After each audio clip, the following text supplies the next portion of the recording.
Good morning, everyone. Thank you, Nathan, for starting the meeting.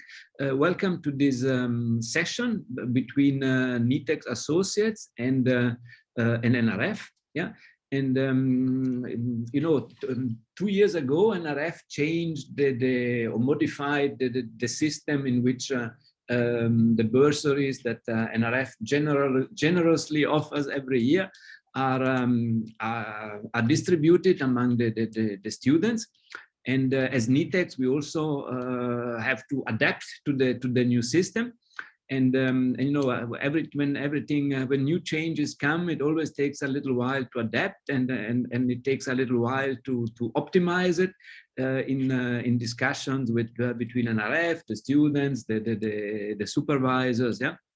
And what we want to achieve today is we had a few discussions with NRF in the past week to see how we can make this operation smoother and more productive for all parties involved. And NRF kindly agreed to give us this workshop where all the relevant NRF stakeholders will present their own portfolio and their whole setup. And we will explain to the associates how to optimally use the instrument of NITheCS bursaries coupled with the new NRF system. Yeah, and that's what we want to achieve. Yeah, and I'm very grateful that so many of you joined us this morning. The meeting is recorded, so that we will share the recordings with those that couldn't make it this morning. And I know this is exam period, so everybody's probably many people are probably busy with last lectures and exams and tests and things like that. So we understand that, but you know, thanks to modern technology, you can watch it offline. Yeah. So Nathan, this is my brief introductory remark. Thank you very much for agreeing to do this session this morning, and thank you for guiding us through the session. So I give the command back to you. Thank you very much.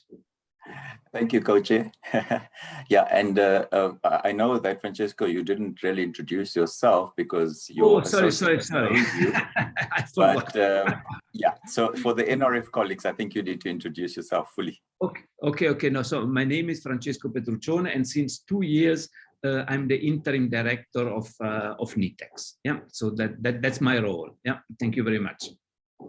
Thank you. And my name is Sassman. I'm the director for the Centers of Excellence at the NRF, and proudly also now added to our portfolio, we have the DSI-NRF flagship program, but also now starting to develop a portfolio of national research institutes. And I'm doing this between inverted commas because there isn't a formal policy framework around that, but we're evolving as we develop towards those. And having said that, I know that, and for the NRF colleagues, you know that we had NITheCS in the past operating as a COE, and that NITheCS, together with its stakeholder aligned entities, is now reconfiguring to become NITheCS, the National Institute for Computational, Theoretical and Computational Sciences.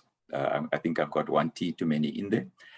Yeah, but so this community is in a bit of a change, and hence also we thought we would assist the stakeholder community. So I'm going to start with the share screen so that I can just get the meeting contextualized fully.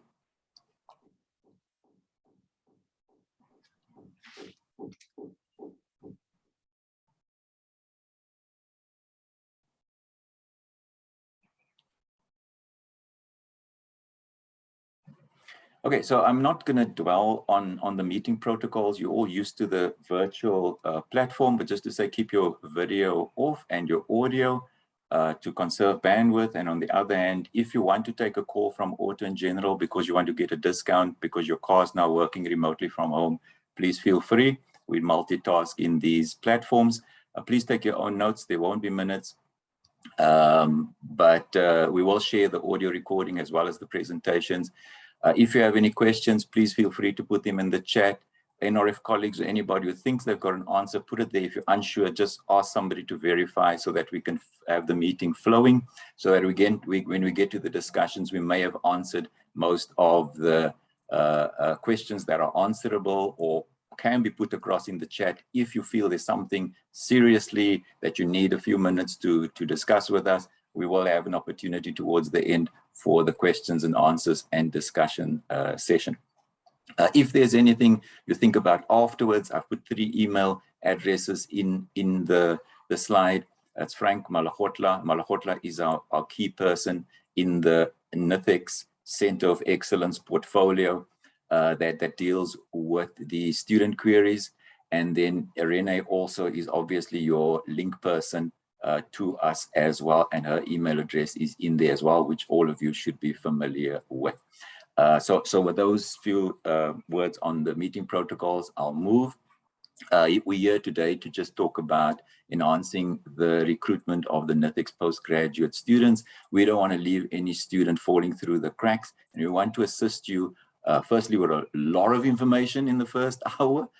So if you want to go and get a cup of tea or coffee or water or whatever is the drink of the day, please feel free. If you want to take a body break, please feel free. The meeting will be recorded, so you can, if you miss anything for a few minutes, you can always play back a bit later and then drop us an email. But essentially, we're going to share a lot of information the first hour and then handle any remaining questions then in the time that is allowed between 10 and 12. If we run over, I'm sure you'll forgive us if you know it is necessary. So the agenda, I think we've sort of covered the first part. I'm moving up the session on the key messages. I'm going to move up because I think it's going to help with contextualizing the meeting and maybe answering some of your questions already. And then not the main, but a large part of our input will be through Dr. Nkanku Balelo, known to us. He's going to chat to you about the current call that's out, share some lessons learned from past calls, and he's going to point you to some important stuff. I like the way he's been doing the presentations. He knows you can all read, so he's not going to go bullet by bullet. He's going to give you the key messages on each slide. And if there's anything you don't understand, as I say, pop a question. And then Tashni Pillay, who's in the meeting with us, is going to talk to you about Nrf Connect, which is a new system that we have developed. And I'll be touching on that before she does. And then I've got Frank and Simon Lotz. And most of you who deal with students issues will know Simon Lotz from GMSA, and Frank Mazabuko is my colleague in the RCCE, the chairs and the centers of excellence section. And they'll be walking you through a diagrammatic presentation of the process.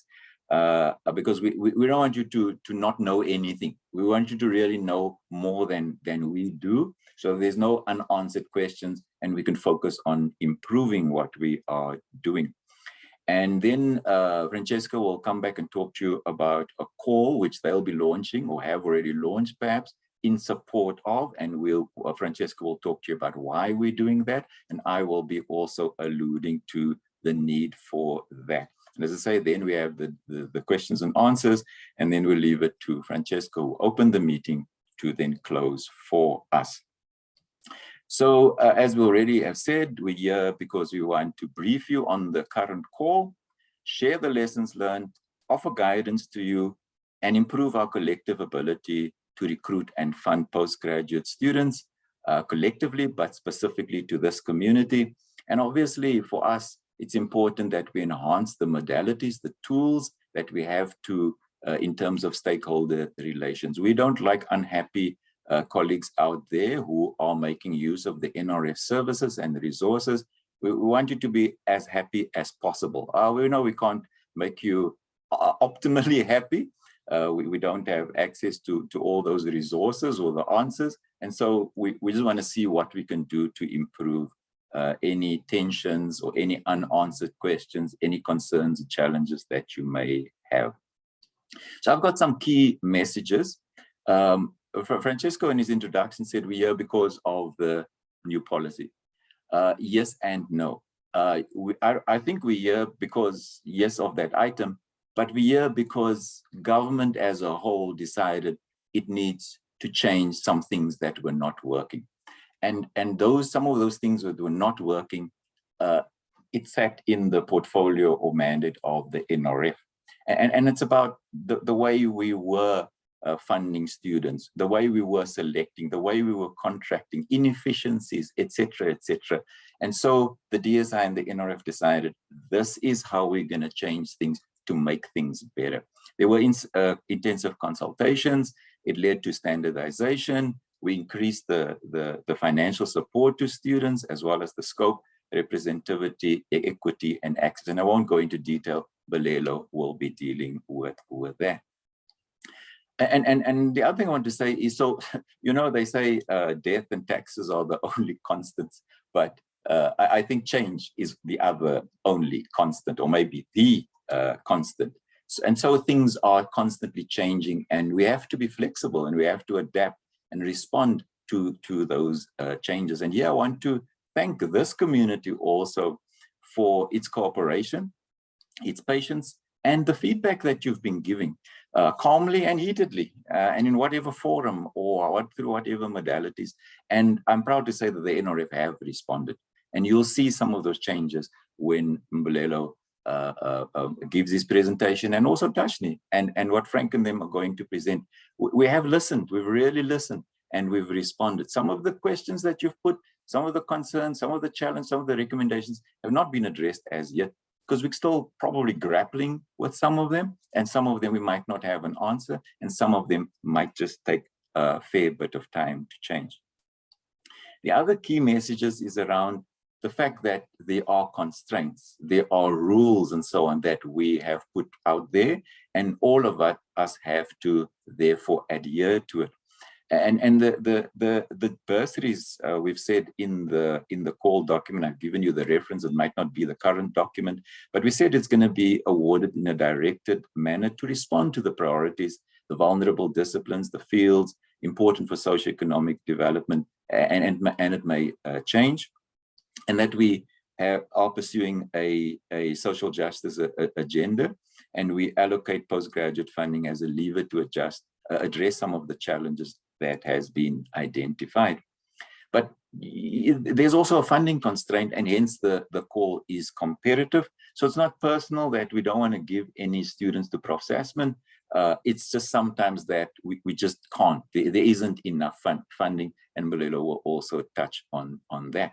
And so we have to see how we can assist. And so this community will be in a fortunate position in that, and we'll touch on, Francesco, I don't know whether I've got the right agenda, but I'm sure you will also talk to the call for NITheCS, the expression of interest.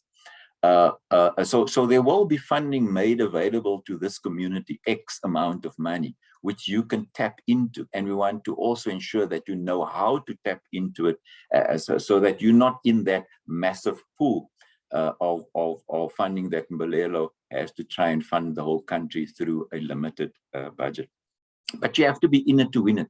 If you don't have a student in the process, the student can't be funded.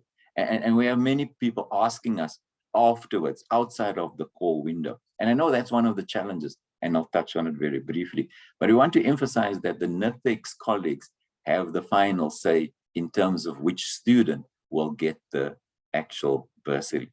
And I'll touch on that in more detail.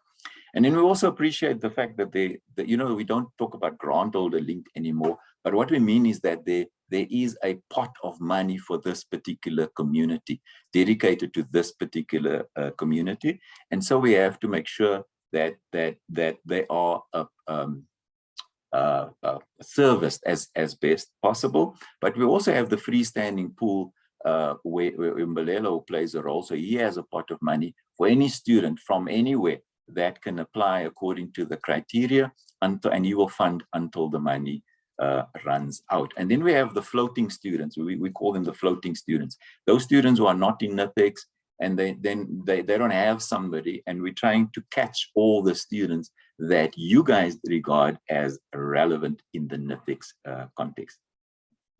And then this thing about autonomy, there's a big challenge. People say, no, NRF, you've taken control of us. We can't choose students anymore. And we say, no, it's not like that. And this is where Francesco will talk about the pre-call, what we're calling a pre-call. So we're saying if NITheCS puts out the call, and you guys know the project that you want the hands for, whether it's a PhD hand, whether it's a postdoc hand, whether it's a master's hand, or an honors hand, and you know the students, you know the projects, and you can match the student with the project. And hence you exercise control over the selection of those students, because you know best whom you want and the skills that you want in a particular student for the project. And all we do is we've opened the window, we say throw them in. But when you throw them in, you must make sure that they adhere to the criteria as will be shared. And then all we do is we verify. That's all the NRF is really doing, it's verifying. And then from where we're sitting in the COE NITheCS team, we will then give you back the eligible fundable students. And you then say, yeah, it's unfortunate, all these students have qualified, but we only have place for so many. And so you will tell us which one of those students fits the bill, and that we should send a letter to say you've been provisionally successful. And then one of the challenges that we have is, and that's why we're here, it's about understanding the system, the documentation, the criteria, the processes, the roles and the responsibility, and the timelines. One of the hitches is that 65%, and Balelo will unpack that, and institutions saying, you know, we don't have a score, but I'm glad to say that most institutions have responded positively. Number 3, I've sort of touched on when I said, you have the project, you know what level of student you need, you know the skills of the student, find them, and then put a prospective pool to us to then look at, and we'll touch on the process. So basically I'm saying here, that concern about the student doesn't know what they're going to study next year. Surely if an honest student is an honest student in 2022, the next step will be a master's. If you're a master's, the next step will be. And so for me, the readiness is to be in it to win it. Throw in an application. Then the concern is, but the student doesn't know what they're going to pursue. But is it the project of the student, or is it the project of NITheCS, the node, the prospective node? You know the project. Government is funding the project.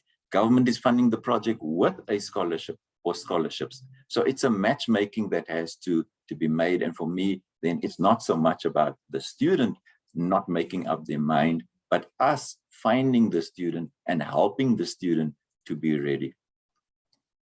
The pre-call, I'm not going to go back to that. And then the last one is communication. I think we should enhance communication between the COE, the student, and the supervisor, that we get closer together, and hence the sharing of the information. And then for me, one of the bugbears is the intra-institutional communication between the grant, the project, NITheCS, where it sits with its nodes, if it sits at Fort Hare, if it sits at Limpopo, wherever it sits, that it be in better communication with its internal structures that are involved with the call. And then between institutions, so there's a Prof X at Fort Hare and there's a Prof Y at Walter Sisulu. They're working together on a project. So we would expect each of them inside the organization to better the intra-institutional communication, and between institutions then on a particular project, so that we find a student. This thing about Poppy, I think it's perhaps blown up too much. I think we're all pursuing the same objective, and we want to help students. So we need to improve communication, and then between NITheCS and the NRF and back to NITheCS, I think for me is one of the important things. Sorry, I think I should have deleted something. And then the money and accountability.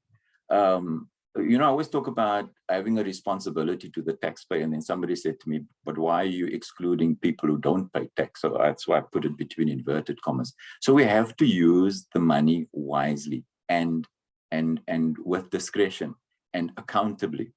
And we know, and this is why there is a policy, that we're falling short on meeting targets and growing our own timber.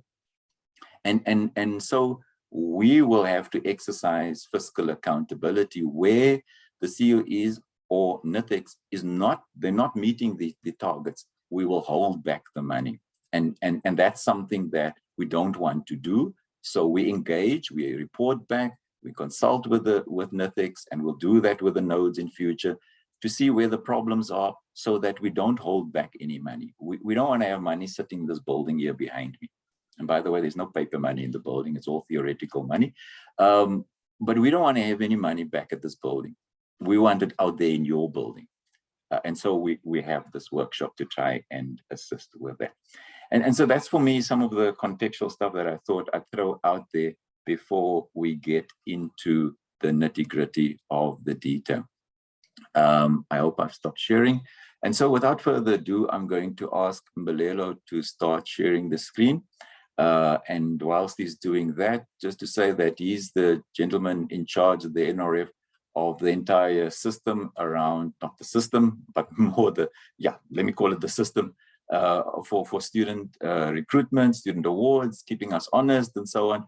And so I'm very pleased that he's able to join us today and share with us information around the current student funding call. Mbalelo, over to you. And please, when you start, just please show your face in case colleagues have not met you before, so that they don't knock you over when they see you at the Shoprite. Yes. Thank you, Dr. Nathan, and good morning, colleagues. My name is Mbulelo Ngango. I'm the director within the Human and Infrastructure Capacity Development Directorate. I'm the director responsible for the Next Generation Researcher programs. In the portfolio, we are funding honors, masters, and PhD students, and partly some postdoctoral fellows. So today's presentation, colleagues, I will try to be very quick.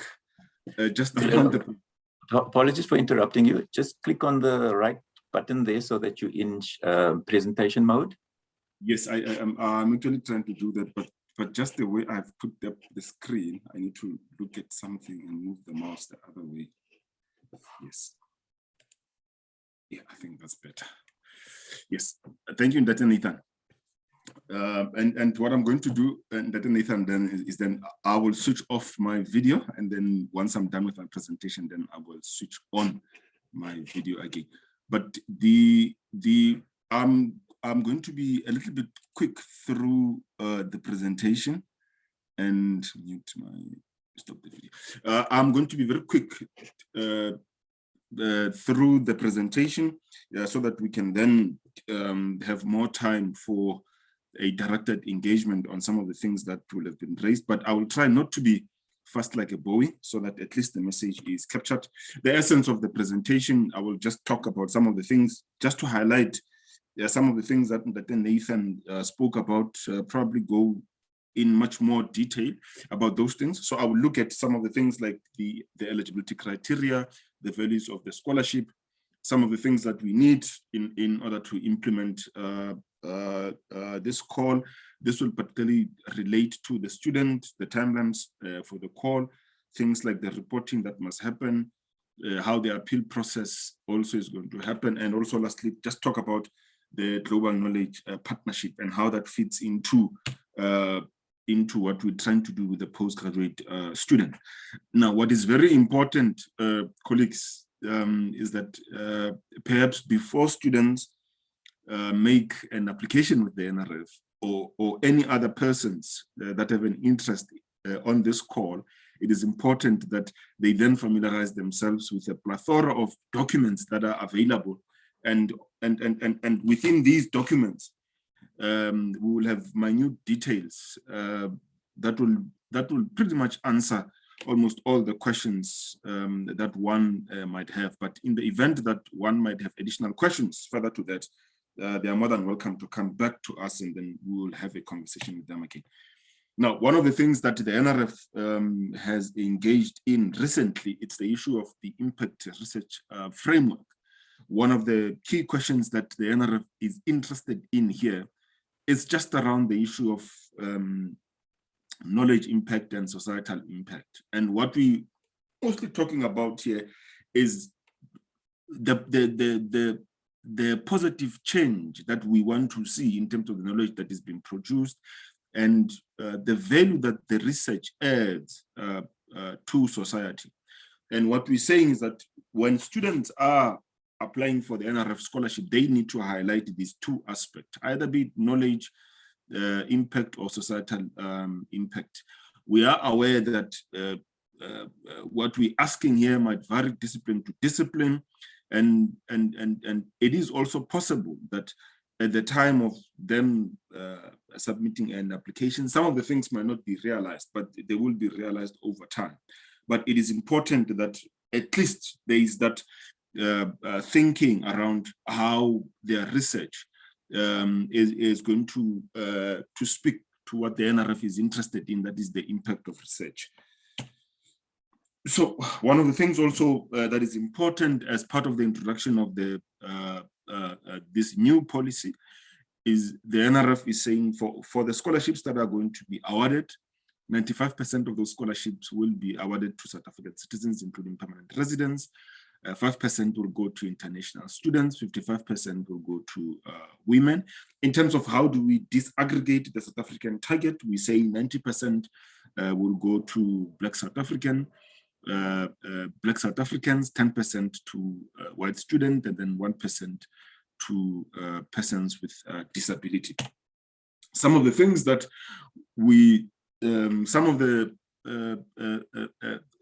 points that we look at when we do a funding decision, meaning when we have to decide, when we get these applications from the institutions, and then they will have gone through Simon and Tashni in GMSA, where they will have screened for eligibility. So when those things come to us, and Nathan will also be involved in this process, when we award a student, the question always is, what will have been the things that the NRF will have looked at in making sure that student A is funded and student B is not funded.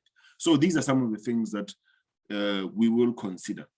Most importantly, we will consider the outcomes of the merit review process from the universities. We will also look at the knowledge domains that the students have applied in, and what the requirements of some of our partners are. We'll look at whether there's eligibility for uninterrupted support. We'll also look at the availability of the budget within the NRF. We'll also look at the NRF annual performance plan targets to make sure that when we award the scholarship, they are aligned to what the NRF wants to achieve. We look at the institutional rate of uptake of the scholarship.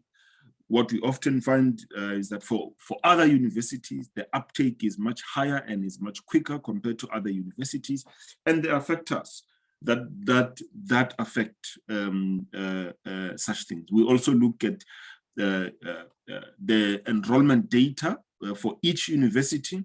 You'll find that some universities, especially those research-intensive universities, they have more masters and PhD enrollment higher vis-a-vis the other institutions that might have a higher enrollment of honors students and less so for masters and PhD. So we look at things like that. We also look at the institutional spread.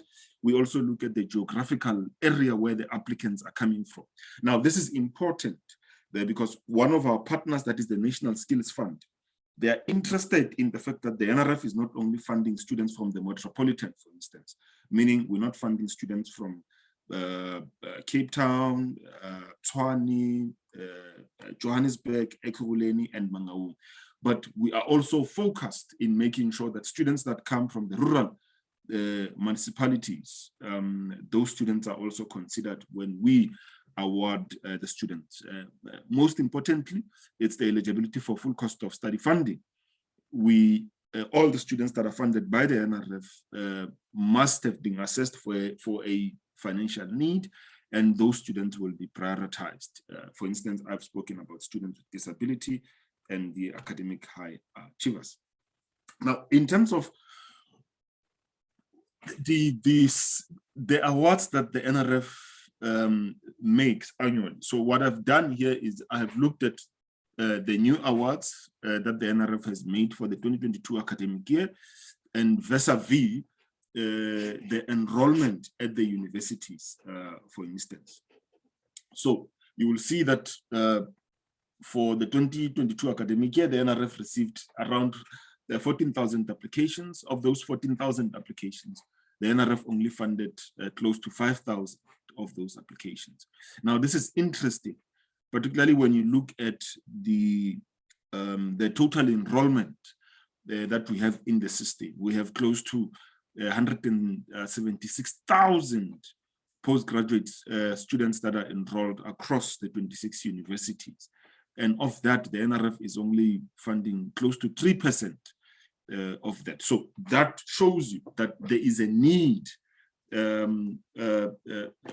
the system to garner additional support to be able to fund at least 10% of the enrollment. But as things stands now, the NRF is financially constrained, and we can only fund close to about 3%. And one of the things, again, that people might be interested in, because we're talking about full cost of study and partial cost of study, that you will see that at an honors level, 71% of the scholarships went to students that are funded at full cost of study, and 29% partial cost of study. At the doctoral level, 72% of the students were funded at full cost of study, and 28% funded at partial cost of study.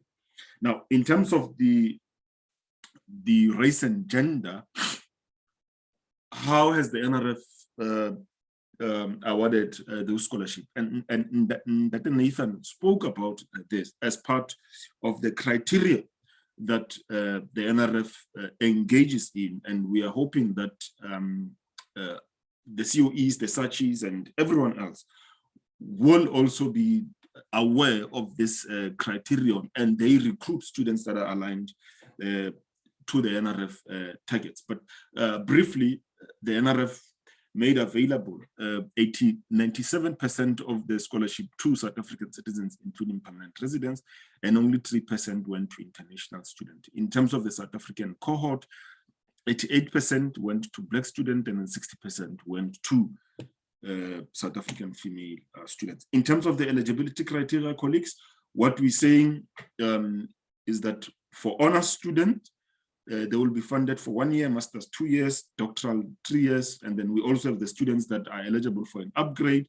And then we also have students that might not complete their master's or their PhD in record time, and we're saying that those students will be eligible for extension support of anything between 6 to 12 months. And what is important also, colleagues, in terms of the citizen eligibility criteria, for honors student, unfortunately, we only fund South African citizens and permanent residents. However, for all the other levels, international students will be considered. What is important to also note here is that the period of support is calculated from the first year of registration of that qualification. I've spoken about this. We now have the NRF funds students in 2 modalities, either at full cost of study or partial cost of study. And we're saying that at full cost of study, only South African citizens and permanent residents will be eligible to be funded at full cost of study. In the few coming slides, I will then talk about the values of full cost of study and partial cost of study. At partial cost of study, we are saying that any other students who could not be funded at full cost of study will be considered at partial cost of study, and that will also include the 5% for international student. Now, the 3 categories that we fund under full cost of study will be if there's a student who has obtained a plus 75%, that student will be considered under full cost of study. If there's a student who is financially needy, the student will be considered under full cost of study. If there's a student with disability, they will be considered under full cost of study. And any other student will be considered under partial cost of study. What is nice about this slide, it just shows how a student can be shuttled between full cost of study and partial cost of study. If, for instance, when a student enters the system, At an honors level, they then are awarded a full cost of study. If they don't meet the eligibility criteria for full cost of study when they go into masters, then they will be considered at partial cost of study at the master's level. And when they go to PhD and they then meet the criteria for full cost of study, we will then shuttle them to full cost of study. So there is that flexibility of shuttling the students between full cost of study and partial cost of study. In terms of the age eligibility, what we're saying is that for honors students, when they apply, they must be under the age of 28, masters under the age of 30, and PhD under the age of 32. Now, what is critical about the issue of age, colleagues, and also when you go and you look at the previous slide where I said the NRF is only funding 3% of the total enrollment, is what we have, the data that sits with the NRF has actually indicated, and I think this is well known across the system, that we have the aging professor rate. And part of that for the NRF is we are saying that we want to make sure that our doctoral students are graduated at least around the ages of 35. The NRF is aware that this is also discipline specific. You might find that students that are in the natural sciences, chances of them graduating at earlier age are higher vis-a-vis the students that are in the social science and the humanities. There you find people graduating PhD around the ages of 50 and so on. But this will be the requirements around the age eligibility. What is it that the NRF is not going to fund? The NRF is not going to fund undergraduate qualification, regardless of the NQF exit level. We're also not going to fund postgraduate certificate or diplomas, regardless of the NQF exit level. We're also not going to fund masters by coursework only, but we will fund masters by 50% research and then 50% coursework. And also, we're not going to fund professional qualifications such as your MBA, either at master's or doctoral level. Now, when the NRF makes the awards in December, for instance, that award to that student will be provisional, and it will only be confirmed once the student submits the following document. So at an honors level, they will submit their documents that are indicated there. But most importantly, will be for the student to actually confirm that they have obtained either the 65 or the 75%. In the event that the student has not obtained the required 65 or 75%, and unfortunately, that award will be cancelled and it will then be awarded to another student who meets the criterion. And the deadline as to when they must submit those documents will be the 30th of April. In terms of the values of the scholarship, you will see that at an honors level, master's level, and PhD level, the NRF has really bumped up the values of the scholarship. Many colleagues will remember that at an honors level, in the past, the NRF was making provision of 60,000, masters 90,000, and PhD 120,000. So you can see that we've really bumped up the values of the scholarship. The unintended consequences of this is that the number of students that the NRF can fund has drastically reduced. And this is so because the budget that the NRF is working on has not increased. If anything, it's showing signs of marginal decline. But we are working with our principal department, the Department of Science and Innovation, together with the Department of Higher Education and Training, to make sure that the NRF budget is increased substantially. The NRF has signed a number of agreements with other industry partners to make sure that we get additional money to fund the student.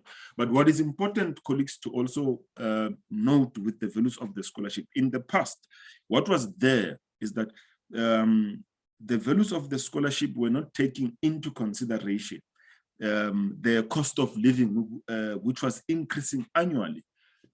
within this new policy, this will be taken care of. So annually, we will then have this CPI-linked inflationary increase of the scholarship.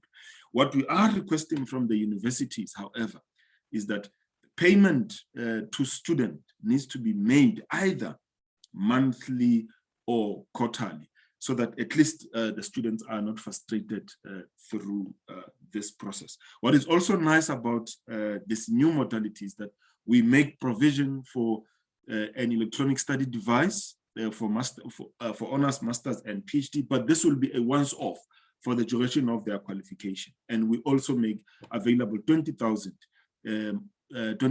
of maximum assistive technology device for students living with a disability to assist them with whatever it is that they might need that will make their life easier as they navigate the world of research. Now, one of the things also that has come up a lot is that for continuing student, if, for instance, you had applied for a scholarship last year and you were funded, but for some reason, you could not submit your details for a financial means assessment and you were funded at partial cost of study, you can submit information this year where your application will be taken to ISFAB for them to do a financial means test. And pending the outcome of that assessment from ISFAB in December, we will then decide if you will be upgraded, a student will be upgraded from partial cost of study to full cost of study. So how that process is basically going to unfold is a student will then have to liaise with the research office at their respective universities. There's a spreadsheet that they will complete together with the consent form. And then once they have completed that information, the university will submit that information to the NRF by the 15th of August. And then thereafter, the NRF will make the information available to our partners, which is ISFAB. Now, how ISFAB does the financial means test is they work with 4 other service providers. They work with the Department of Home Affairs to verify that indeed the students are there, the students are living. They also work with the banks who will then go and fiddle with people's money, see how much money you have and all of that. And then lastly, they work with Deloitte. Then Deloitte will do the bending. So Deloitte will then say the income of the student is, say, for instance, 50K per annum. The income of the student is $1 million per annum, whatever the case might be. And then the NRF will get that information.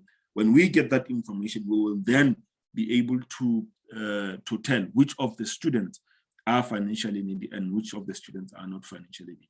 Now, this will be applicable, for instance, for students who are applying for an upgrade, a master's upgrade to a doctoral upgrade. Such a student might require a financial means test. Or additionally, when a student was funded an extension support scholarship, and it happens that that student will complete that extension support, and then it happens that the student will have completed the master, so they don't need that extension support. They can then make this request that, can you please assess me additionally for a financial means test so that they can be upgraded to a full cost of study scholarship. But all of these things will be dependent on the availability of the budget. Now, the key requirements to implement this, we are saying that if the qualification of the student is in progress, the student must not be disqualified from submitting an application with the NRF. It's only when the qualification has been confirmed and the student does not meet the 65% requirement that that application can be rejected. What we're also saying, since the NRF started with the engagement with the universities around 2017, what we have realized is that we had allowed the universities to be able to grade students, and the decision that was then taken was that any other student who will have obtained their qualification before 2021, if they have a pass for their masters, that student will be eligible for NRF support. But any other student who will have graduated after 2021, the NRF reasonably believes that because we have had consultations with the universities, they should have set systems in place to make sure that such students are graded so that they can be eligible for NRF support. And unfortunately for international qualifications, when they come, when their qualifications are verified by SAQA, the SAQA will simply just verify and say, yes, the qualification is at this level or that level or whatever the case might be. And then, so for such student, we will then award them a default mark of 1. What is important also to note on this slide, colleagues, is that for honors student, we're saying that universities must submit that information by the second week of December. And also, in terms of those applications, they must be submitted second week of December. But for honors students who will require the financial means test, by the 2nd September 2022, they must submit those applications to the NRF. But Tashni will also speak more to this. In terms of the timelines, the NRF will apply on Nrf Connect, but the information that is contained on this slide, I think Tashni will speak to it more virtually during her presentation. But the bottom line is student will have options of choosing whatever it is that they want to choose on the online template. The take-home message from this slide is that the closing date for honors is the 20th of November this year. For masters and doctoral is 8 July. For extension support, it's 15 August.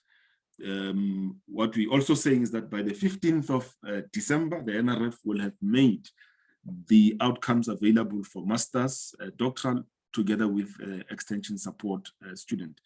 For honors students, we are hoping that the outcomes will be made available by the second week of February, just in time for them to register for the 2023 academic year. In terms of the review process, nothing has really changed from what we did last year. The expectation is that the universities must review these applications, and they must then set up the review committees, do an assessment, capture the decisions that were taken, and then make that available to NRF as part of the submission that is made. This is the scorecard that will be used to assess the NRF, to assess the honors applications. We are only interested in 3 merit review criteria: their academic merit, the completion of their undergraduate qualification, and also whether an area that they will be studying is a priority research area. The same thing also for master's student, but additionally for master's student, we are saying that they need to tell us their project outline. And there we are saying they must just provide an overview of their research concept and their proposed aims of the study. And the review committee that will have been set up at the universities will then look and advise the NRF on this aspect, whether, for instance, it is comprehensive, it has been adequately described, or it's partially described, or it is poorly stated. All of this information in terms of what these things means, that information has been made available to the universities. For doctoral students, what is added additionally, we are looking for the originality of the doctoral qualification. We're also looking at the potential impact of their research. And the review committees at the universities will assist the NRF in unpacking whether that doctoral research, there is originality to that, and if there are possible potential impact of the study. For students that are applying for extension support, what is important is for them to highlight what is the progress that has been made to date, and also for them to highlight what are the reasons why the study could not be completed within the NRF funding period. And additionally, they must then highlight what is the work plan to complete the study either within 6 months or 12 months, depending as to they require extension for 6 months or for 12 months. Now, in terms of the feedback, colleagues, what happens is that students their applications are screened at the universities. And if the university then declines that application, they must then give those students feedback. If that application goes to the next stage and then it's reviewed at the universities, if that application is successful, it will come to the NRF. If it's not successful, the universities must give feedback to that student. Once those applications are sitting with the NRF, they will go to Tashni and Simon first, and then Simon and Tashni will do the screening. When they find that there is something missing on the application, they will give feedback to the student, and that application will be rejected. And if Simon and Tashni says everything is okay with this application, it will then come to me or to Nathan in this case, and then we will then engage the process of the funding decision. If the application is funded, we will then give student feedback to say your application is funded. If the application is not going to be funded, we will also give feedback to that student to say, due to budget constraints, your application could not be funded. In terms of the progress report, I don't know if this slide will be applicable to you colleagues, but what happens is currently on the system, we have two types of students. Students that are still funded under the old modality, students that were funded at those values of at 60,000 honors, 90,000 masters, and 120 PhD. Those students are only expected to submit one progress report, which opens in November and it closes around 13th of February. And for the students that are funded under the new modality, they are expected to submit biannual progress reports. And the first report is expected end of August, and the second report is expected mid-February. And for honor students, they must submit 2 progress reports. Masters, it's 4. PhD, it's 6. And then extension support, it's 2 progress reports. In terms of the appeals process, colleagues, this is important. If you are going to form a review committee, it is important that when you reject an application, that it's not perhaps a student had missed few aspects in their application. It is important that you capture the reasons well so that the students can get that feedback and then they're able to improve their application in the next round. But what is important in terms of the appeals process, that we have 2 things. We have an appeal on procedural grounds and appeal on scientific merits. On procedural grounds, some of the things that we are talking about is that a student might say that I feel like the panel didn't look at some of the conditions that the NRF had stated in its framework document. The student might feel that my application was reviewed, I'm in the discipline of mathematics, but my application was reviewed by biologists, for instance. So those might be some of the things, procedural grounds for appeal. For a scientific appeal, it might be on the basis where the student says, no, hang on. I think the people that were reviewing my application, there is this evidence of bias against a school of thought. And on this ground, I am arguing that these people do not understand whatever it is that the student will be appealing on. So that feedback to applicants, especially when you're going to reject those applications, it is important so that students are able to conceptualize as to whether they will be appealing scientific merit or they will be appealing procedural grounds. Now, in terms of the eligibility for appeal, as I've indicated, the appeal process is undertaken at the universities. What the NRF does, we will provide the platform, we will provide the documents that will guide this appeals process. What is important, it's the feedback that is provided to the student after the review has been conducted by the university. And also what is critically important, when a student appeals, they are not allowed to submit new information as part of appeal. They need to appeal on the original submission that they made. So they need to highlight in the original submission and say, I think on this aspect, this was overlooked. Or they will, whatever it is that they will be appealing on. And what is important to also to note, a student cannot appeal a funding decision process. Meaning if a student was approved at a partial cost of study, they can't say, I'm appealing the fact that you awarded me a partial cost of study. And also they can't appeal the fact that their application was not funded due to budget constraints, because if we do get additional money, we go back to these applications and we fund those students. Honor students, unfortunately, are not eligible for an appeal. It's only master's, doctoral, and extension support applicants that can submit an appeal. The NRF has recently introduced the Global Knowledge Partnerships.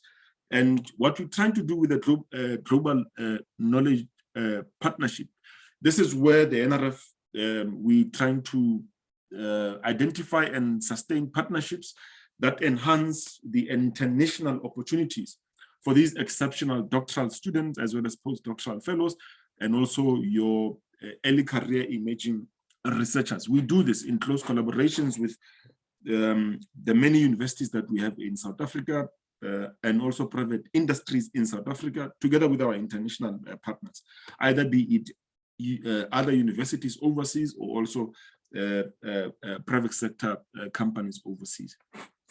What we are looking at is placement of students and fellows and early career researchers overseas for a period of anything between 3 to 18 months. And for these short-term visits, we have agreements with Fulbright, where students are placed in America for that period. We also have agreements with NRF Minds, where students can be placed in the African continent. We also have partnerships with MyTech, where students can be placed in Canada. We also have arrangements and partnerships with DART, where students can be placed in Germany. And we also have agreements with YSSP, where students can be placed in Vienna. But for more information, please refer to the link that is cited on the presentation.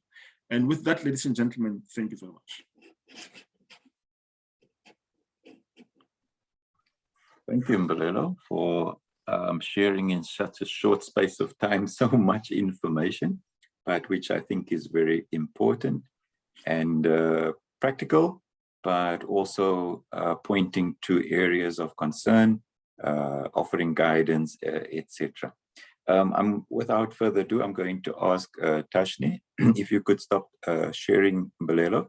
Tashni, you can then introduce yourself by switching on the video. And whilst you're doing that, just load your presentation. Thank you.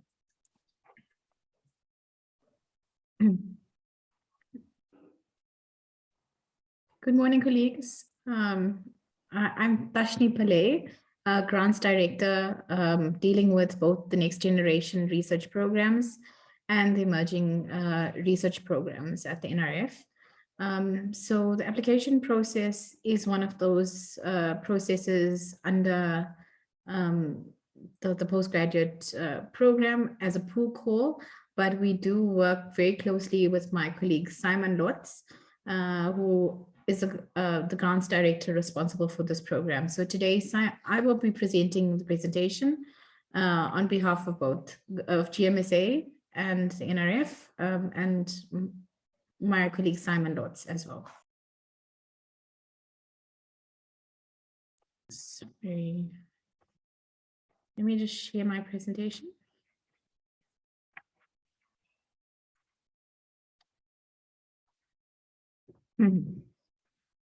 Thanks, colleagues.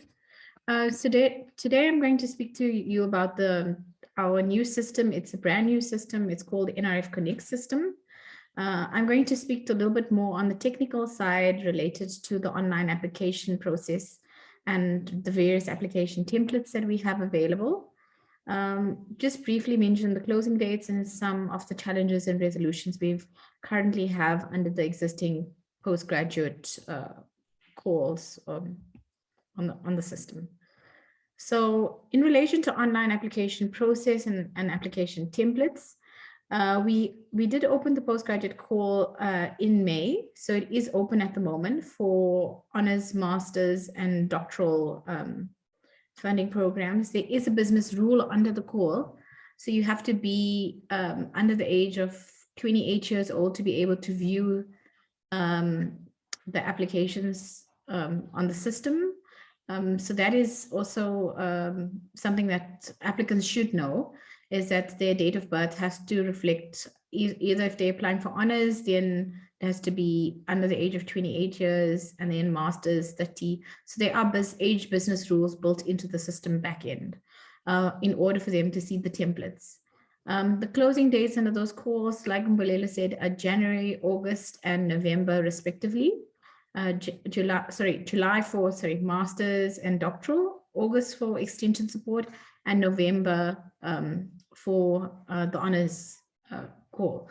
Once those applications close, they are processed by the various institutions, and it's screened through the institutional process, and eligible applications are then sent through to the NRF, where GMSA and my colleagues do a screening of the applications. We look at the means test. We screen applications for means test, and those are batched and sent. The means test applications are then sent through for the means test process, which Mbolelo spoke about. And the rest of the other applications are then sent through to funding decision process. All those applications are then considered under funding decision process for M's and D's in November and December, and then for honors students from January to March. And then outcomes, like Mbolelo said, will be available in December of the year for M's and D's, and January to March for honors students. So in terms of our documentation, the postgraduate core documents can be found on our NRF corporate website, and this is basically the link to the corporate website. It has all the reference documents, such as the postgraduate framework documents, the funding guides for all our funding programs. It has frequently asked questions, the financial means is for consent forms, the statement of expectations, and the list of higher education institutions. So it is definitely your resource center when you're dealing with any of the NRF funding programs or require any first-hand information. You are able to download the documents and then obviously utilize them or save them or share them. The Nrf Connect system, this is the URL to the system. It will allow users to log in using an ORCID ID. Most of the established or researchers will have an ORCID ID that is associated with their, but as a new applicant, you would have to either register for an ORCID and then log in using your ORCID ID under the system, but it does allow you to do so. So you log in using your ORCID ID. Your ORCID ID is just a unique identifier as a researcher. So you can, if you already have an ORCID ID, you can log in using the ID itself, an email address you associated or linked to the ORCID ID, your Gmail account, or your Facebook account. And this is what the login screen looks like. If the applicant is using the NRF Connect system for the first time and they haven't used the NRF submission system, then they would have to register a new account on the NRF Connect system. But if you are an existing user on the NRF online submission system, it will automatically log you into the NRF Connect system because it will recognize your profile. So if you are registering on the system, the registration page looks something like this.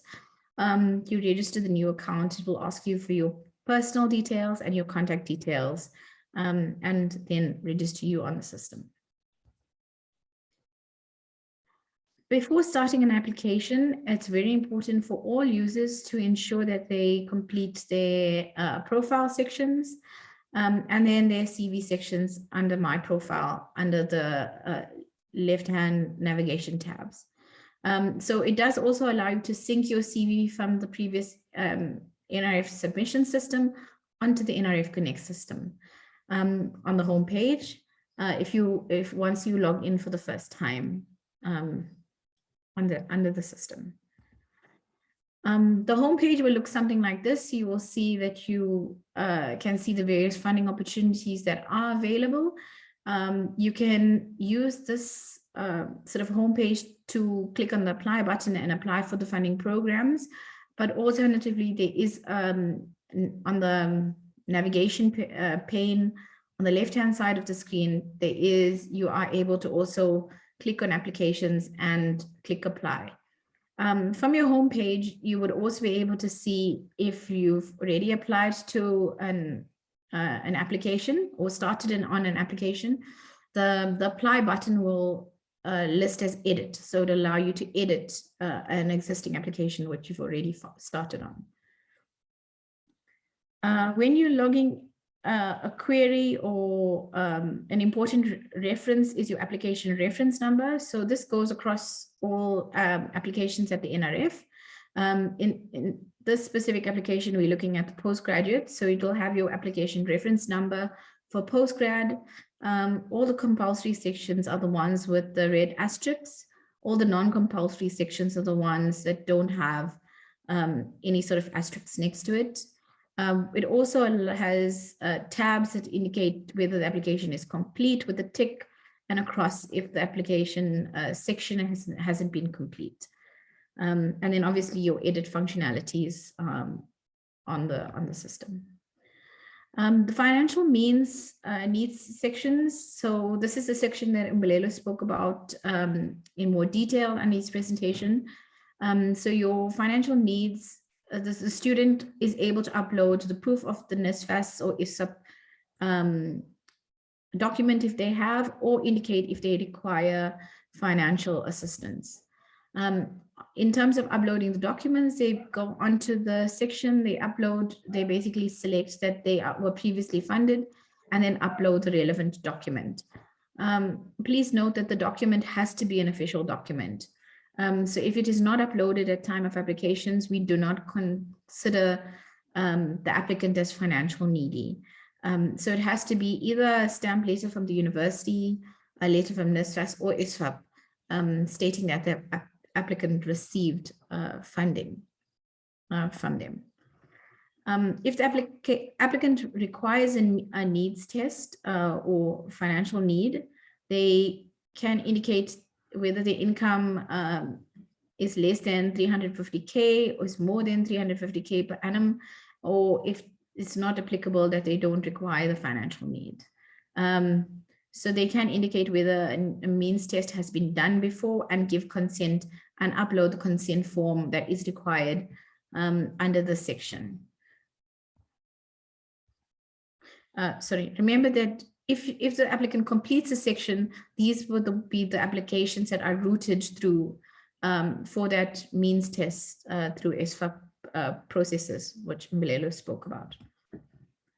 The application category sections, and here is where we determine which applications go more into the freestanding modality, which Mbulelo works with, or students associated with this program will indicate that they are NRF funded research listed under funding opportunity. And so they were able to link their application to so a researcher's project or already existing funding under the COE or the particular program. Again, on the master's side, they can either choose the general pool or scholarships linked to the NRF funded research, so an existing funding program, and they have to list the funding opportunity associated with the scholarship if it is a linked scholarship. The linked scholarships then will be routed to Simon and his team for processing, whereas the general NRF scholarships are routed to my team for processing. In terms of the honors application, the important sections are the details of degree section.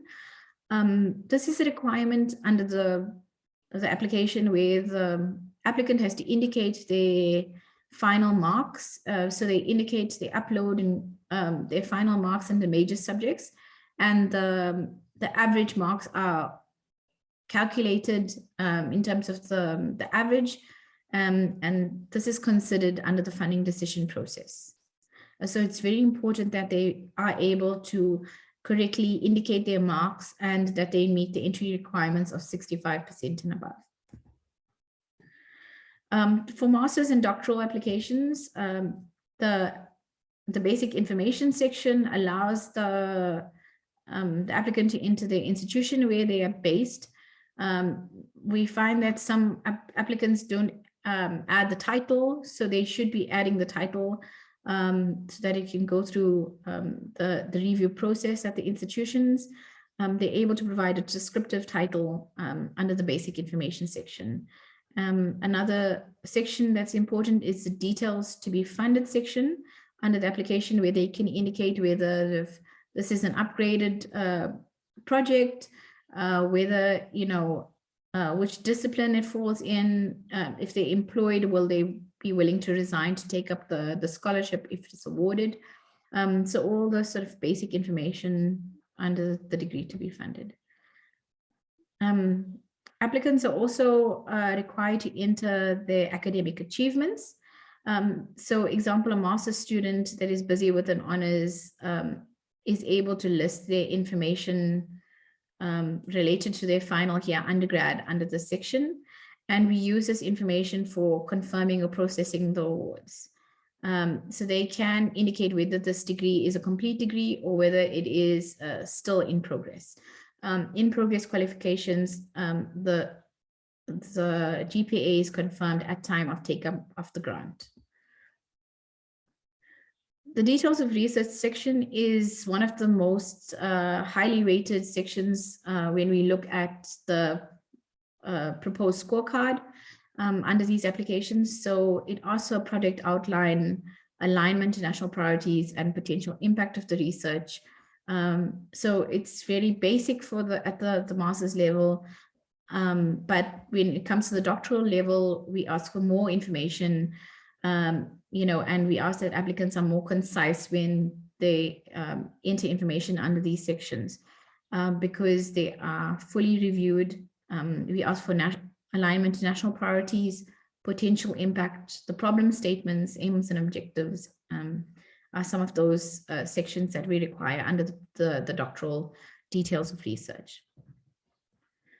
The application support section, it is a section that has been changed from our previous system. So the application, so this is where the supervisors, the HODs, or are able to provide a support for the application.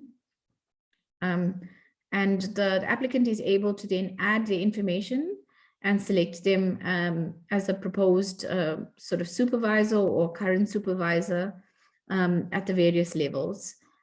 So they go create and they're able to enter that information under the system. They're able to select the role of the applicant, of the referee or person that's providing input. If the user is not found, they have to create user is not found because it's a new database. The information, you know, it will only be reflective if somebody has already added that information under the database. So we're finding a lot of challenges with this process at the moment, where the applicant is entering different email addresses for the requested referee or supervisor. The process has changed from the previous process, where the person responding for application input has to go and log into the NRF sort of Connect system. They go to feedback for submissions and then complete the relevant feedback.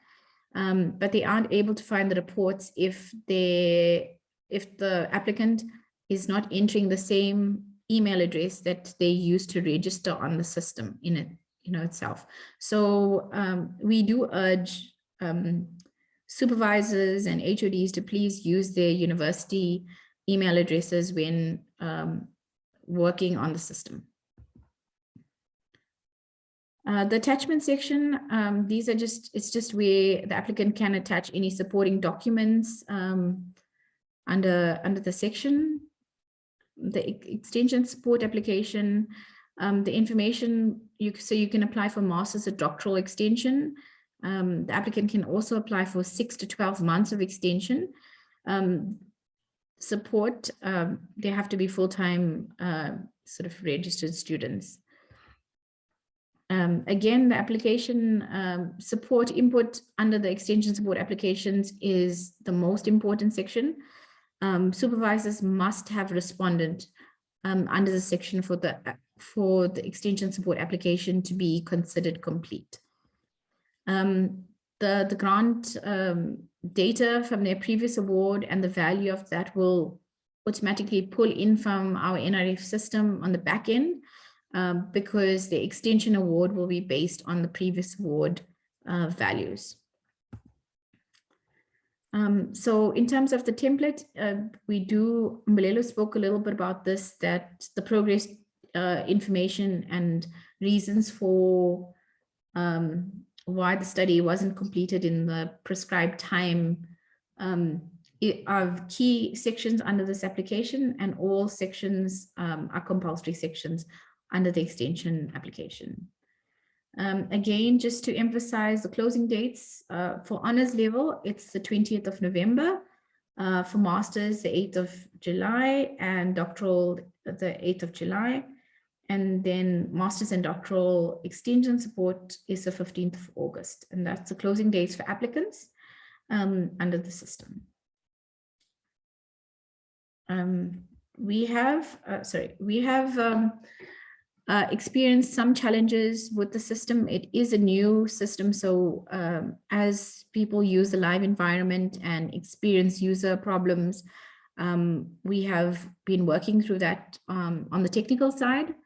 There is an escalation protocol. This is our internal escalation protocol where the user identifies a problem and then they link, they log it with our support desk or the relevant, when I say super user, person associated with that funding opportunity, and then it goes through the various escalation channels onto our IT department, who is able to resolve that query. Some of the existing challenges that we found is that the extension support UIDs and values weren't pulling through from the system. That issue has been resolved.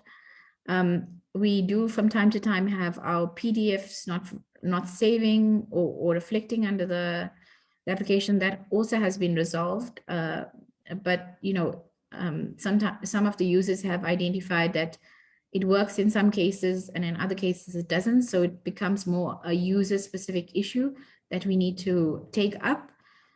So we do ask that the honors template, we had some challenges with the academic mark not calculating correctly, and that has been resolved.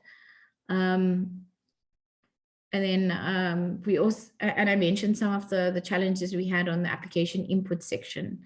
So these are, and then obviously we have user messages where errors where the user is not able to log on onto the system. So as I said, some of these errors are user issues and some of them are more on a technical base, which are then escalated and resolved. But we do urge applicants to please and also researchers to go into the system, start playing around with applications, becoming familiar with the system, so that when they submit applications, it's not so challenging for them to submit applications under the system. Yeah, on the support side, we do have a platform for DAs to upload any system challenges, and we work through those challenges, and then we provide feedback on those challenges on the platform, so that our community knows in real time what has been worked on and what has been resolved. Thank you. I'm going to stop there if there's any questions. Thanks, Dajni. Like I said earlier, we'll run through all the presentations. I know we're running slightly behind time. So the next two colleagues will be Frank and Simon to then talk us through a diagrammatic representation of how we process the COE and NITheCS students. If I may ask the colleagues to focus on the key messages and not to go into the detail of the schematic. We will be sharing it with the colleagues so they can study the detail. Frank, over to you. Thank you, Mr. Sassman, and good morning, colleagues. As you have requested, Mr. Sassman, I will just try to just touch on the key message. I'm not sure if you colleagues can see the presentation on your side. Yes, thanks, Frank. Okay, thank you. The most important thing that we wanted to relate to this to NITheCS stakeholder community is the fact that you've already touched on this one at the start of your presentation when we opened the meeting, that they need to know that the NRF is not taking the process away from the stakeholders from recruiting students. NRF does not recruit students, but NRF set up the targets and the type of student that we would like to support. So the first stage of this process, it relies fully and entirely to NITheCS and its stakeholder community, that you are advised to post the call as normal as you have always been doing in the past, where students would apply, and then you will set up your panel. It does not need to be a physical panel, but you can select people according to the thematic areas in the applications of those students. Let those people look at those students' applications in terms of their methodologies and everything, look at the proposal, help them to revise or rework that particular proposal, and then you provide them with the feedback. Then the next stage is on the blue side, which is now NRF process, where the NRF now posts its call, which the call has already gone out in May, as Tashi has already touched on that one. And then in this call, these students are expected to submit their proposal or their application to the NRF, in which then the NITheCS need to provide these students with the UID number so that their application would be linked to NITheCS. But furthermore, NITheCS need to communicate with us internally at NRF in terms of students that have applied but did not use the UID number, if you happen to know any of those particular students, so that we are able to retrieve those students from the system and then provide to you. The next step is that when the call has been opened and students have submitted their proposals, and then we have been given the list of those students that did not use the UID number, the NRF internally through GMSA, then we collect all these students, these applications, we retrieve them from the system using the UID number, but also consider those that we have been provided by NITheCS with in terms of given to us by NITheCS using their reference number of those applications. Then we provide those applications to NITheCS, and then NITheCS takes the second step, in which here is on number two on the orange area. NITheCS then constitutes its own review panel. Remember, this is a grant holder linked scholarship, not per se, but we're now using the program called the term called program linked scholarships, which now it fully dependent on NITheCS. NITheCS can work with its own universities in terms of the review, and then put together the panel of experts with relevant skills and those people who are relevant in the areas that are covered in the whole mandate of NITheCS. Then those guys are going to review these particular applications and then make sure that also you keep to records the documents that are needed for those people who are reviewing these particular applications.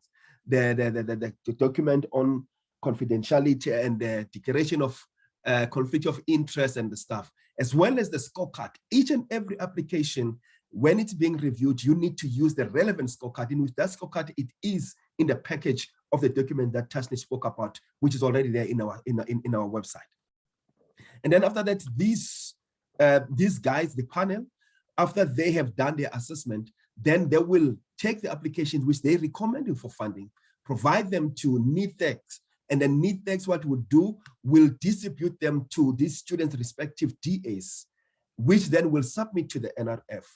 And after being submitted to the NRF, then NRF will go on the second stage, which is there on number 4, taking these recommended applications, send them out for means testing, those who have consented for means testing, but those who actually have been previously funded by NSFAS or ISFAB, those ones do not need to go through the means testing.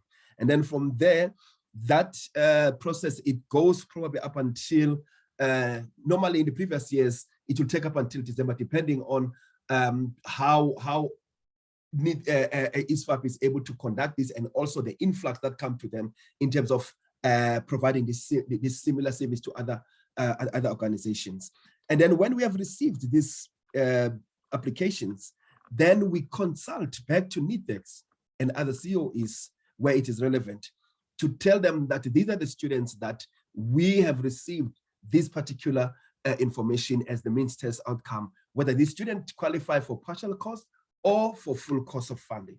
And then NITheCS, in conjunction with the NRF, will make a funding decision in which then the targeted date to communicate those outcomes, we are looking at probably the 25th or before the 25th of December for masters and doctoral students, and probably January to probably early February for the honors students. And then after we communicated these outcomes, we post this on our website, the list of students that are successful, but also we communicate with the individual students to provide them with the COG, which is the conditions of grant for them to sign together with an award letter. And then there's a following stage after we have done this award, which Mbulelo talked about, which is the appeal process. And that one, it depends, and it is coordinated through the respective university DAs in those students' respective universities. Mrs. Sassman, I will stop here and allow Simon to come in before I speak about the constitution of the panel. When Simon can talk about the screening process, which happens twice in this process, the time when the applications come in and when we're doing the funding decision. Over to you, Simon, if you have anything to probably share. Thank you, Frank. Yeah, no, not much to share. I think actually with the previous presentations and considering the time, most of the issues has been addressed. I think what is important to note is that with our centers of excellence, there's a two-tiered vetting process. So what will effectively be happening is exactly as Frank has indicated, the students will be making their submissions. It will be reviewed or screened at the, at the institution. GMSA from within our unit, then what we'll do is we'll batch those applications and forward it onwards to the centers of excellence to make sure that the applications that's going to the centers for vetting to see to what extent the applications are aligned to the center of excellence activities. We'll screen it at that stage just to make sure that it's completed and only relevant applications go through to the centers of excellence. If any application might have been screened at an institution, which would then be deemed ineligible, we will obviously report back to the institution in that regard. COEs will then do their evaluation as well, make a submission, and that will then be returned to the institution, the respective institutions. Remember, we have applications from various institutions. And designated authorities at those institutions will then make their submission, and then it will effectively just run a normal course as it would with any other postgraduate scholarship application that was mentioned by my colleagues before. But Frank, to be honest, I think you've covered it extremely well, so I don't have much more to add. Thank you so much, Simon. Thank you so much, Simon. Mr. Sassman, I want to talk quickly on the slide that is projected now, which is the one that is fully dependent on this particular group that we are presenting today. NITheCS needs to work very closely with the stakeholder community in order to be able to set a panel with relevant people and with the needed expertise in terms of covering the areas, the thematic areas of NITheCS. So NITheCS, you need to work very closely with your stakeholder community to get the right people and also get the right support. And furthermore, the stakeholder community, you need to also to be fully engaging and have a continuous consultation with your DAs, because in the previous years, we have been receiving queries from students and COEs on student applications that were actually rejected, but all to find that those applications were actually rejected at an institutional level and they've never even reached the NRF. And at that time, we could not provide any response or answers to the question that is being placed to the NRF. So in this case, you need to have a close contact with your relevant, your respective DAs to understand the process and know the number of applications that have been sent through to the NRF based on the outcome as the review panel has communicated in terms of those students that the application have been recommended for funding. So there, as I mentioned, that this panel, you need to select people that cover all the thematic areas, or at least covering all the submitted applications, so that you have the right people to be able to provide you with the necessary information to make informed decision in terms of funding these particular students. And then those will be submitted to the authorities, and then authority will submit to the NRF.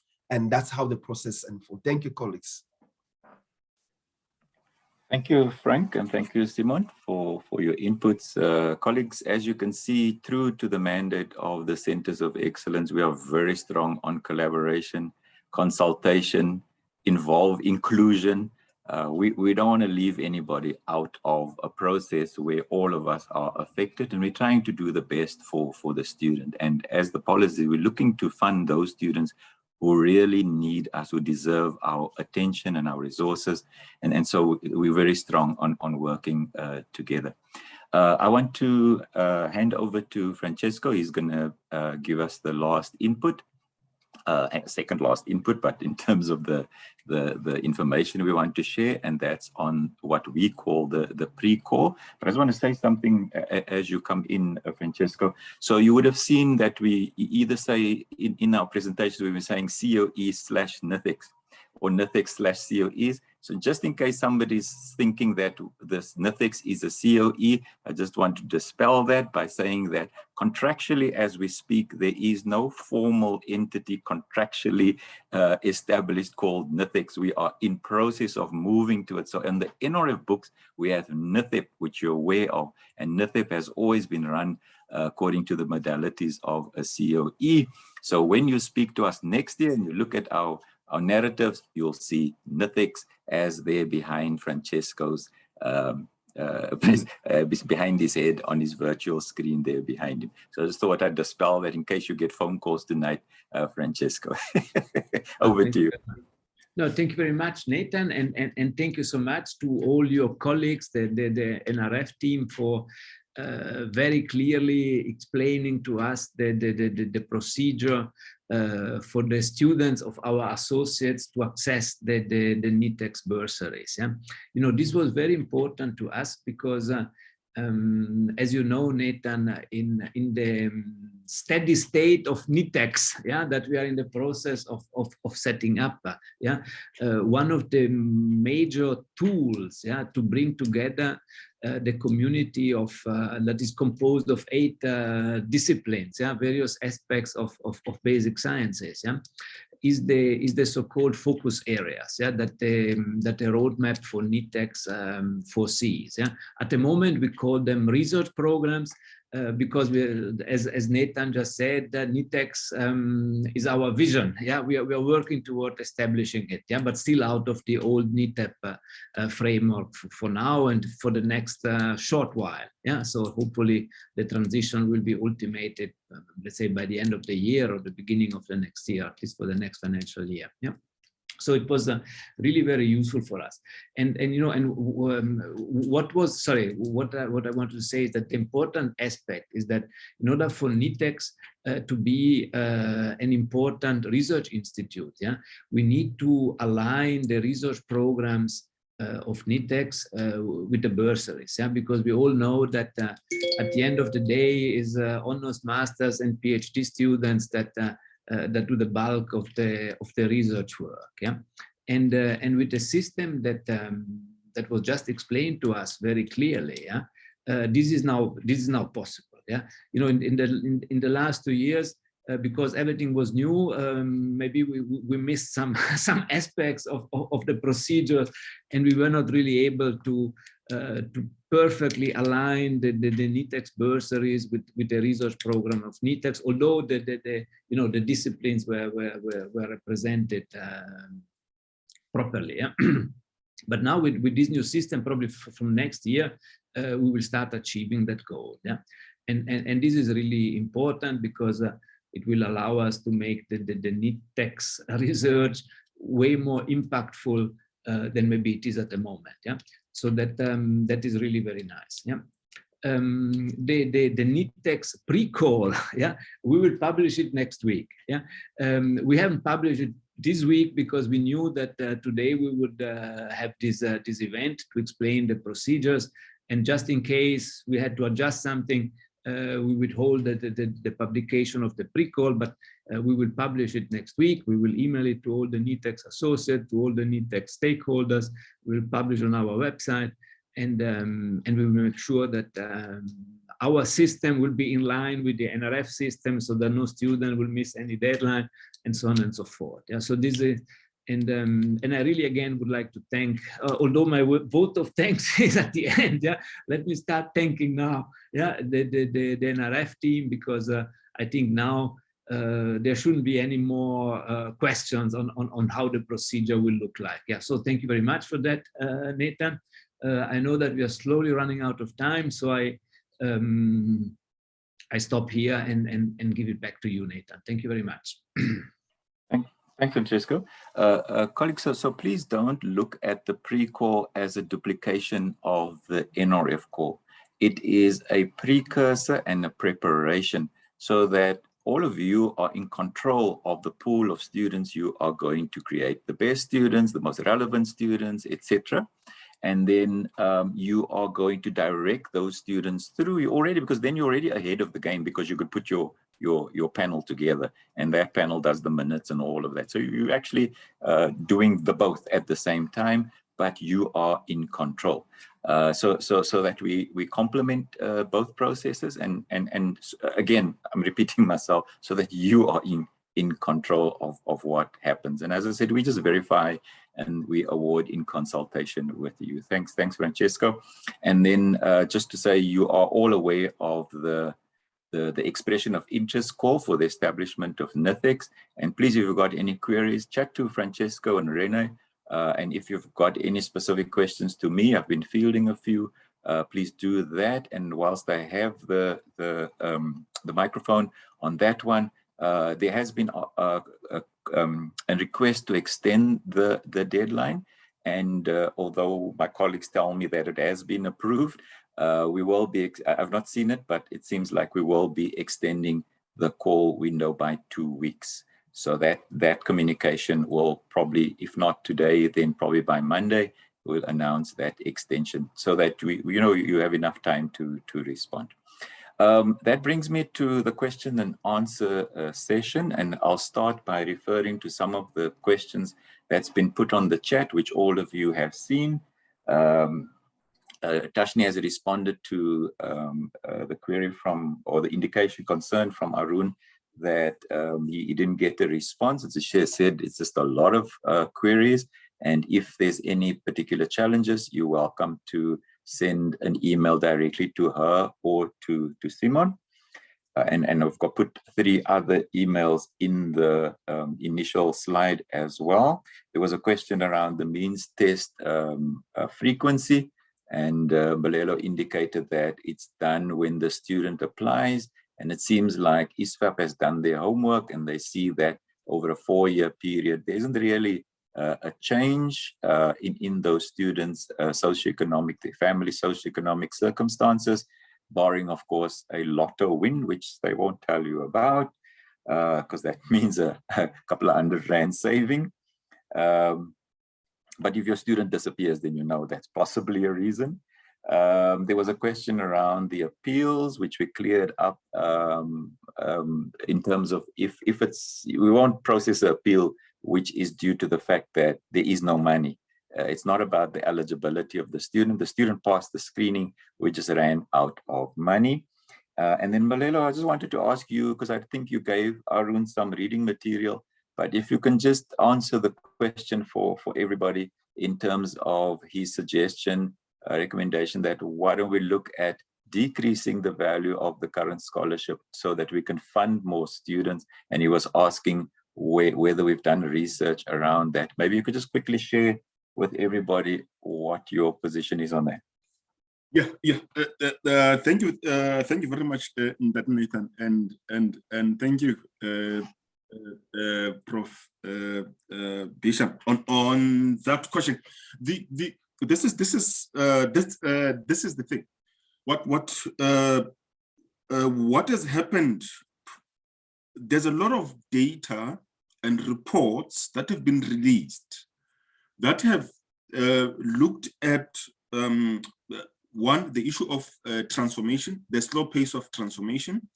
Some studies, they look at the ability of the students to move from honors to masters to PhD, and for them to getting into postdocs, early career, and some of them getting into the academic arena. One of the things that is always highlighted as a stumbling block to why you don't see this progression of students from honors all the way to PhD and subsequently into postdoc, it's the fact that the bursary values themselves, they have not always been sufficient and adequate. Now, what has always happened, and the impact of this is threefold, is that if the bursary values themselves are not sufficient and they're not adequate, is that a student will study, and when they're studying, they will then find other ways of supplementing their income. The good students, obviously, they will supplement their income by being tutors, demis. They will work within the university environment, and there's no problem with that. But then you will get the other students, for instance, who will then get employment at restaurants, at retail shops, and all of those things. Now, the impact of that, and Moton has spoken about this thing. The impact of that is that it takes away so much of what they could have been investing in their own studies, research, because when they come back, they are tired, all of these things, they come back late at night. So the impact of that has always been, you will then see them not completing in record time or within the minimum prescribed period or the expected time. You'll also see them taking longer, meaning they will graduate when they are much older, because there are these things that essentially defocuses them. So for the NRF, it has always been a question of, when there are these task teams that go out and they do these studies, the NRF, when we charter and when we design policies, we develop them, we have to respond to some of these things. And one of the things then that was cited, that is always cited, is that the NRF scholarships were not sufficient. And this will be indicated, for instance, by what is happening now. Even though we have increased the value of the scholarship so drastically, you are then having other universities, for instance, coming out and saying, but this is still not the values that you have put forward are still not sufficient. And we will see this when universities are still topping up PhD students who are getting 175,000 per annum, but students are still topping them up on top of that. And on the other side, when you go to the other universities, those universities are saying, hang on, we think that you should probably reduce the values of the scholarship so that we can accommodate more students. Now, one of the quagmires, one of the conundrums that we then have to grapple with is, do we want to deal with quantity or quality? And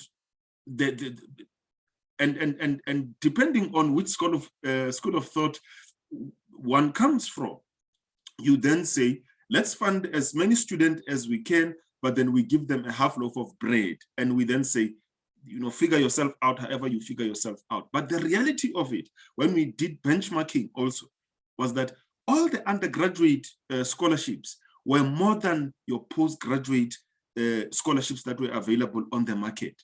And one of the things then that we're grappling with was, what kind of message are we then sending to senior postgraduate students whom at an undergraduate level, they would have been funded at something like 90,000, 120,000. And when they go now to postgrad, they are now being funded at 60,000 per annum, and whatever the case might be.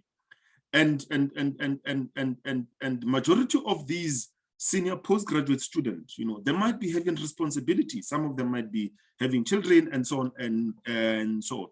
So that's the reason why, for instance, we cannot halve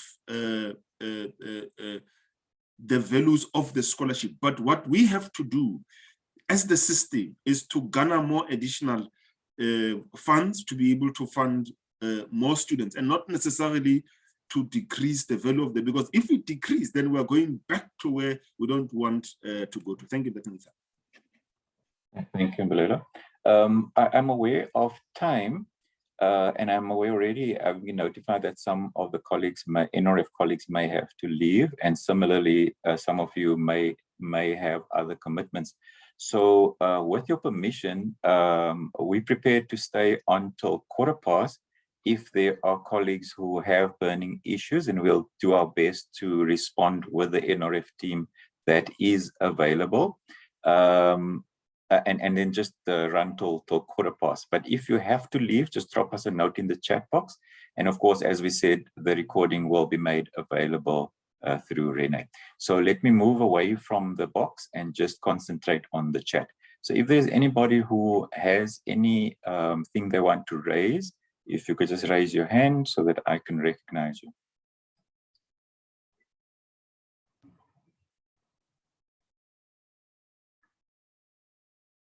That's the virtual hand, but if you put your video on, I'll also know that you wish to speak.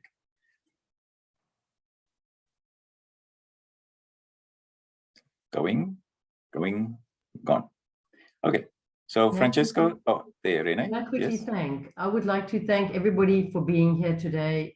Thank you very much to our NRF colleagues. Thank you so much for this very, very interesting information. And together we will all be able to do what is right for the greater good of the community. So thank you very much for the excellent support. I really want to mention this today. Whenever I go to any of the NRF colleagues, I always get help, I get answers. I really, really appreciate all their support that we've had through many years. Thank you. Thanks, Renee. And then I'll hand back to Francesco to close the meeting. Okay, thank you very much, Nathan. You know, as I said before, we are really very grateful as the NITheCS community that is growing exponentially, for this informational session, and to clearly define the procedure for our students to access through the supervisors and the relative institution, the NITheCS bursaries.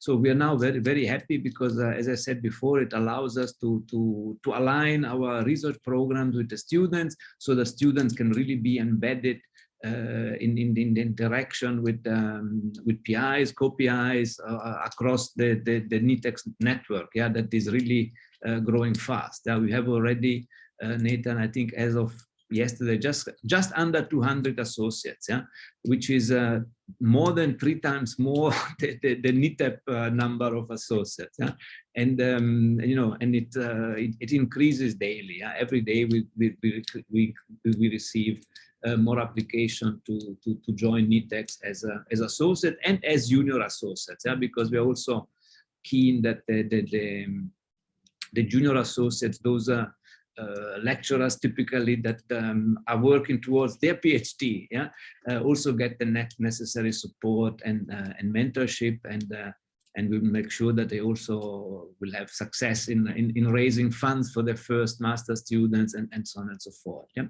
So thank you very much, Nathan. Thank you very much, all your team, so that I don't list them now one by one, but thank you so much.